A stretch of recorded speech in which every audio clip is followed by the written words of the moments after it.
1 week. I was gone 1 week. Just one. And it feels like in that short amount of time that I was gone, after Bandicoot month was over, and after I gave my highest possible praises to one of my favourite games ever released, Crash Team Racing Nitro Fueled, it just feels like the game industry has decided to get its greasy, slimy little fingers under the rug of my happiness and pull it out from under me. And it's almost, you can call it whatever you want. You can call it fate, you can call it whatever, but it feels really weird to me that while I was away after a very successful Bandicoot month, and I was in a country with the worst Wi-Fi I think I've ever used, that's when Activision decides to pull a stunt like this. I know it's not the case at all, but it really does feel like the game industry just went, oh, so Caddy's away, what should we do to one of his favourite franchises? Oh, I know! Screw it! He's in Egypt right now. He won't see the news. We'll just do it quietly. Well, you know what I heard, and I'm not happy. And I wouldn't usually make a video like this, but Crash is near and dear to me. And this is getting ridiculous now. In case you're a little bit confused on why I'm sitting on a stool in my office yelling at a camera, it is indeed because I did hear the news about Crash Team Racing Nitro Fueled getting microtransactions in it. Still? Well, that says it all. If you don't know what I'm talking about, or you don't understand why this is a big issue for me, I'll just give you a quick rundown of what's going on, okay? Basically, in Crash Team Racing Nitro Fueled, you have what's known as the pit stop shop. Now, the pit stop shop is where you can use wumpa coins that you unlock by doing any kind of race, whether it be online, single player, time trial, adventure mode, anything like that. You can do these modes and unlock different coins depending on, different amounts of coins depending on how well you perform. You use these coins after saving them up to purchase new cards, new decals, new stickers, and even occasionally new characters, especially when you've just played the game for the first time and you haven't unlocked everybody yet, like all the bonus Nitro Kart characters and all that stuff. The system on its own, I thought, was a great incentive to keep people coming back to the game, keep replaying it, keep improving, keep getting better. The more you improve, the more coins you earn, the more coins you earn, the more stuff you can unlock, flash off, and show off to everybody else online and your mates and everybody. And the things in the pit stop shop were expensive, but not so expensive that it was impossible to get any of these things without, like, the tiniest amount. Like, not, I wouldn't even say it was grinding. All of the stuff I unlocked, the main unlockables, I got just naturally playing the game. I think I did adventure mode one time, a couple of online matches, and I had everything. I had all the characters anyway, not like the karts and everything, because there's so many of them, but I had all the main stuff that you could use as a player, let's say, like all the, well, the characters, yeah. When the first Grand Prix was announced, which meant new characters were going to come out, new tracks were going to come out, it was going to be a seasonal kind of thing, and there were going to be seasonal challenges based on these new, like, limited edition tracks and characters and blah, blah, blah. When that first one dropped, not too long ago, I thought it was a fantastic idea, not only to get you more coins for the pit stop shop, to unlock all the other stuff you might have missed, but also, well, it extends the life of the game, it keeps people coming back, it gives people more of a reason to play online, and you unlocked more things now with what they call nitro points. And the nitro points, you basically, you have a load of challenges which are, in a sense, kind of like a free-to-play game model, if I can explain it any simpler way. And what you do with these challenges is you complete them, it adds to your total nitro bonus points thing, and then as your meter goes up the levels, you unlock a new character, a new skin, a new something like that. And the thing is that when there's three different tiers, there was bronze, silver, and gold. When you were doing the bronze tier, which was the major tier to get the exclusive character for that particular season, the grind was barely anything at all. I wouldn't even say it was a grind. It was just a fun little challenge to do all of the little daily challenges, weekly challenges, theme challenges that the game had updated every so often, however often it needed to. And then once you've got the bronze tier, you're done. It didn't take that long at all. The silver tier and the gold tier was just that extra level for people who played the game religiously and all the time like I did, and you just got more bonuses for it. It didn't add to your character roster or anything like that. The bronze tier did, but everything else after that was just kind of like, hey, if you want to keep going, good on you. And I thought that system was fine, as it was. I really did. And now that they've announced that they're going to just give people a choice to throw money at it, Why? And before I go into all of my personal feelings about why this is particularly egregious, I want to just say one thing first.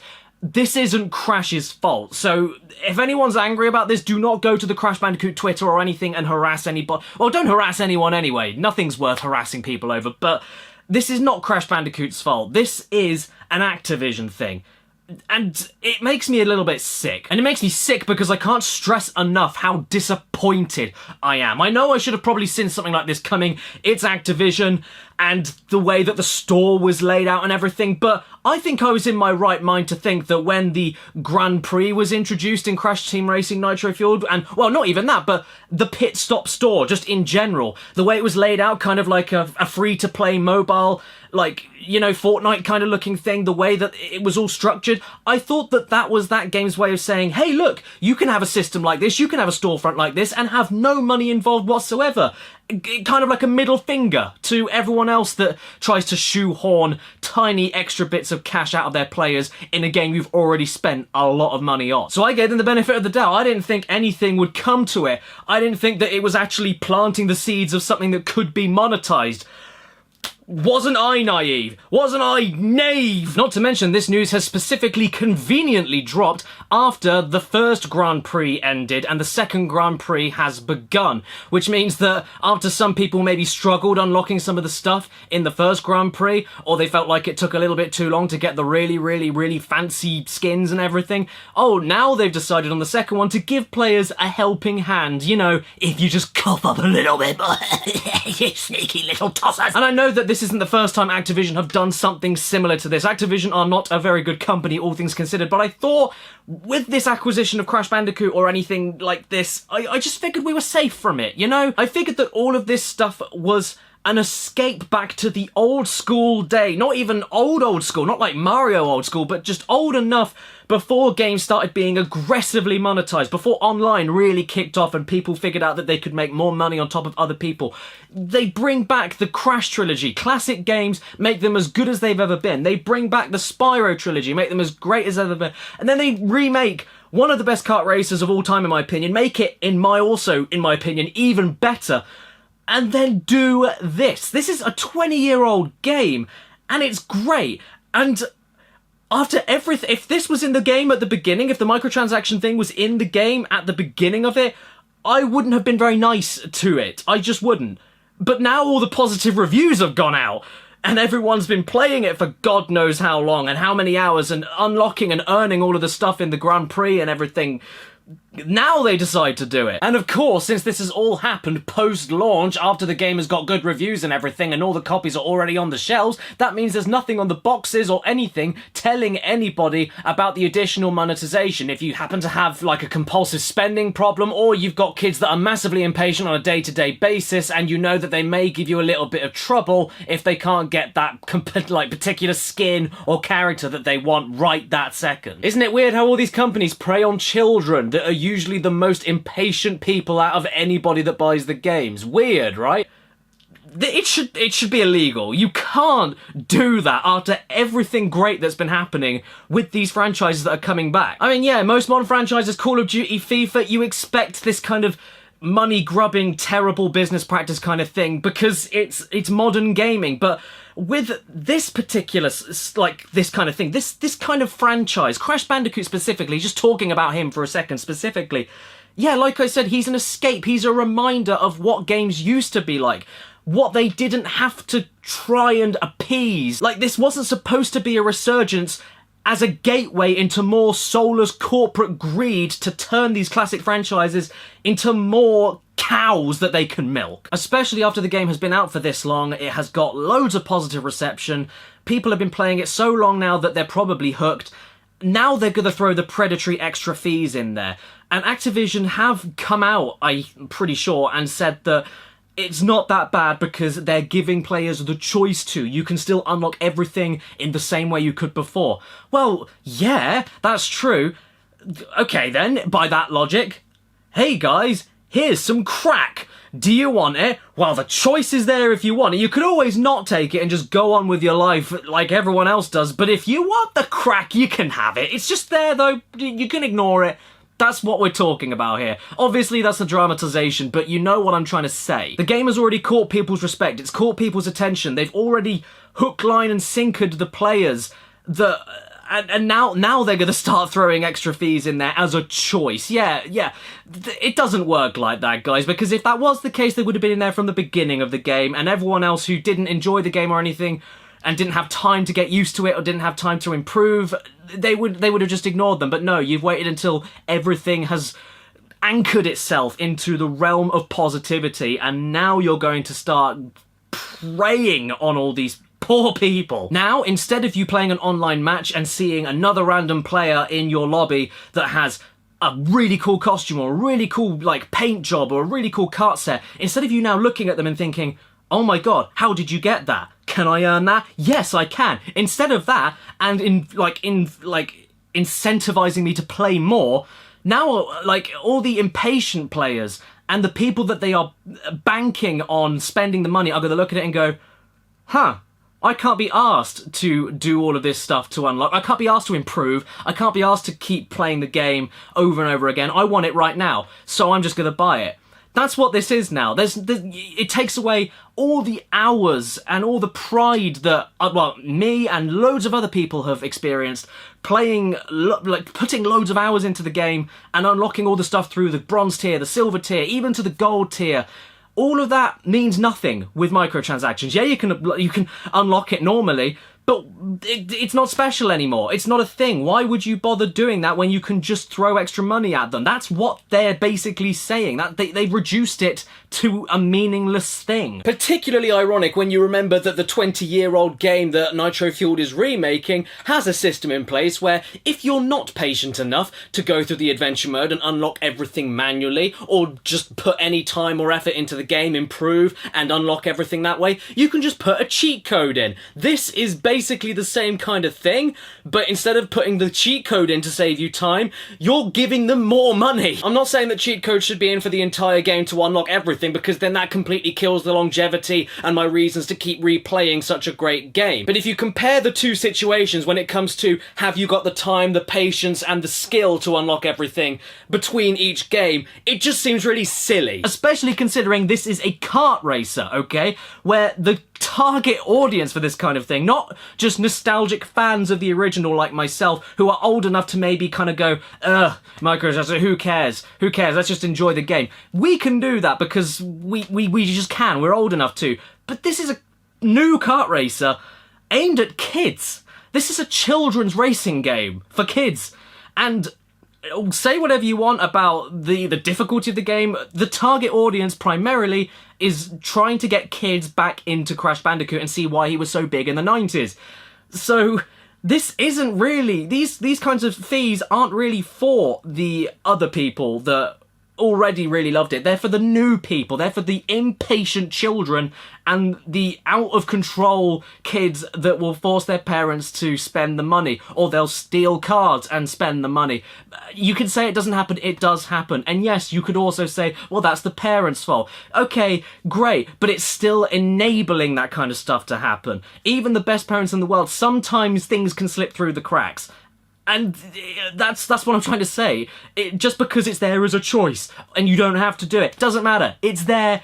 Things are going to happen, regardless of what the argument is. Everybody will be just spending money to get the best possible gear. Everybody will be using the best possible gear in races. Everyone will look the same. And when more people start getting impatient and spending money on the higher tier level rewards, other players will look at them and go, oh my god, they either spent hours and hours and hours and hours trying to get that, or they spent money on it.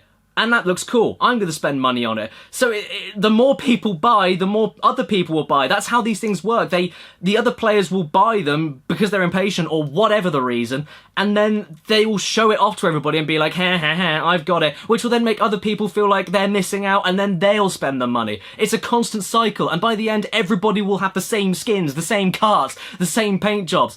And doesn't that depress you in a Crash Bandicoot game? In a game, mind you, that you've already spent a lot of money on in the first place. Yeah, it's not like a AAA price game, but it's not budget either. This was a high tier release on like PS4, Xbox, Switch. This was a proper thing.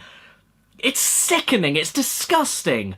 Why? Please, Activision, it's not too late to undo this. I've been on the game a couple of times since this news came out. There's been no slow developments or anything. There's been no kind of, oh, maybe they're doing something. Like, there's been no, like, small price increases with the Wumpa coins on the skins that they have now available. It's not like they're easing people into the kind of, oh, maybe you want to try spending money once it gets released. It hasn't been released yet. All the prices seem to be the same as they were before this news came out. Okay, actually, no, I take that back. How is anybody supposed to realistically save up this many coins for a tiny amount of customization options? This is thousands above anything that the last Grand Prix costed with this kind of pack. So if this single costume and kart pack is costing this much after they've announced the news of microtransactions, does that mean they're going to change the price of everything, make everything more expensive? Because the game was originally built to be doable without needing to spend money. But if this is in the game already at this point, then that's just going to convince people that they'll never be able to unlock it unless they spend the money. It just keeps getting worse. Are they going to change the entire ecosystem of the game's reward system? This is why I'm making such a big issue out of this, because after I positively reviewed one of my favourite remakes / kart races of all time when Nitro Fueled first released, I praised the reward system and the Wumpa coins and everything for being balanced, for being doable. But that was at the time, and now there's a chance they can just completely rebuild the way the game was structured. If this was all in the game at the very beginning, I would have been critical. Loads of people would have been critical. We would have criticised the microtransactions and criticised the game for having nearly impossible to unlock rewards. But the fact that they did this practically perfectly to begin with and now might just completely change everything, now they've got all the good reviews and everything, oh, come on, fuck them. It's not too late to just stop. Just don't do it. The game is perfect as it is. I mean, nothing is perfect. You know what I'm saying, though. As it is, as it stands, it's great. It's giving me a reason to keep coming back. The second that this stuff gets involved, it doesn't feel special anymore. It doesn't feel unique. It doesn't make me feel like I want to keep coming back. It screws the longevity, in my personal opinion. And it shits all over the loyal customers. It shits all over the reviewers. It's a betrayal. It's an absolute betrayal. And again, it's on a franchise which is like, this is a 20-year-old game that they've remade. Why would you do this?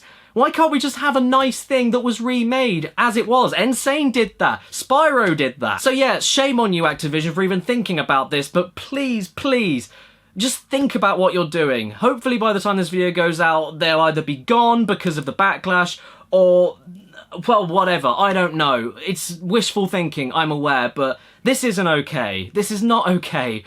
You don't touch my Banuka, guys. You don't touch my Cash Banuka. I say everything I'm saying out of pure love for the game, love for the franchise, and my excitement for having him back in the spotlight. Just don't do this. You're going to ruin him. He's already been ruined plenty of times before. This is going to further ruin him. You're going to become a laughingstock. You're going to become like every other goddamn franchise that does this. And you're not even a free-to-play game that all the kids are playing. You're a proper on-the-shelf release. So don't do it. Just don't do it. Even if it's just a choice and you can ignore it. Well, if that was the case, why are they in there in the first place? For you to make more money. Isn't everything else enough for you right now? Huh? Piss off.